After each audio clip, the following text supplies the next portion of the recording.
రెండు చేతులు చిన్న కాలు మొక్కి రెండు చేతులు చిన్న ఇలా పిన్నికా సరే పిన్ని కాలు మొక్కి పిన్ని కాలు మొక్కు అత్తే వద్దా అన్న అన్న అన్న పుట్ యువర్ లెగ్స్ ఫార్వర్డ్ అన్నయ్య రెండు చేతులు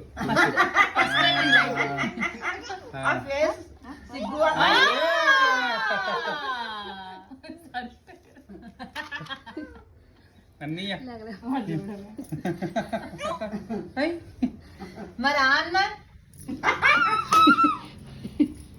జిన్ను ఆ అన్న చిన్న జిన్నులే ఎల్లు సహస్రాంశ దగ్గర కాలు ఒక చేతి మొక్కరు ఎవరు జున్ను ఎల్లు జున్ను ఇగో ఇలా మొక్కుతారు ఒక్క చేయి ఫస్ట్ టైం బ్లెస్సింగ్ తీసుకున్నా అన్న దగ్గరికి వెళ్ళు అన్నయ్య రాఖీ కట్టుకున్నారా కాలు మొక్కుపో నీ కాలు